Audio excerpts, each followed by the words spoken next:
মুরসালিনের উপর মন খুলে হৃদয় উজাড় করে দুরূদ সালাম পেশ করি। সকলে একবার বলি সাল্লাল্লাহু আলাইহি ওয়াসাল্লাম।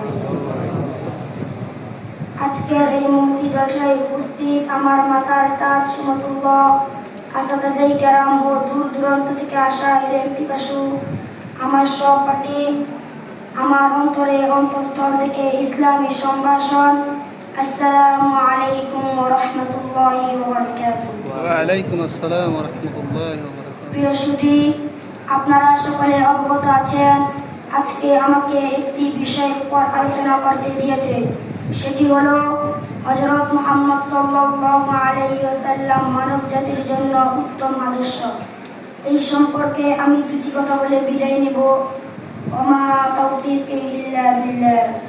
প্রিয় উপস্থিতি, আল্লাহ তাআলা পবিত্র কোরআনে ইরশাদ করেন, ওমা আরসালনাকা ইল্লা রাহমাতাল লিল আলামিন, অর্থাৎ হে রাসূল, আমি আপনাকে দুনিয়াতে রহমত স্বরূপ পাঠিয়েছি। প্রিয় সুধী, রাসূল সাল্লাল্লাহু আলাইহি ওয়াসাল্লাম দুনিয়াতে এসেছে মানব জাতির রহমত স্বরূপ। আল্লাহ তাআলা হযরত আদম আলাইহিস সালাম থেকে নিয়ে হযরত ঈসা আলাইহিস সালাম পর্যন্ত যুগে যুগে নবী রাসূল পাঠিয়েছে সঠিক পথের দাওয়াত নিয়ে। কিন্তু হযরত ঈসা আলাইহিস সালামের পর থেকে 570 খ্রিস্টাব্দ পর্যন্ত আর কোনো পয়গম্বর দুনিয়ায় আসে নাই। আর সেই সময় পৃথিবীতে আসে ভয়াল অন্ধকার। সেই সময় মানুষ এক আল্লাহকে ভুলে গিয়ে বিভিন্ন দেবদেবীর পূজা করতে শুরু করে। গোত্রে গোত্রে রক্তময় যুদ্ধ এবং জীবন্ত কন্যা সন্তানকে পর্যন্ত কবর দিয়ে দিত।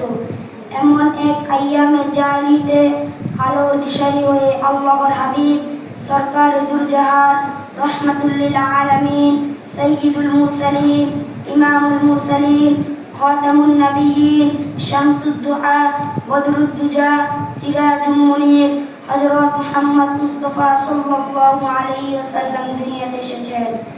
রাসূলের এই আগমনের খবর মক্কায় সীমাবদ্ধ ছিল না, পৃথিবীর বিভিন্ন প্রান্তে এই সুসংবাদ ছড়িয়ে গিয়েছে। প্রিয় সুধী, আল্লাহর এই হাবিব দুনিয়াতে এসেছে এতিম অবস্থায়। 6 বছর বয়সে তার মাও দুনিয়ার জীবন শেষ করেন। এই দুঃখ সইতে না সইতে তার দাদাকেও হারান।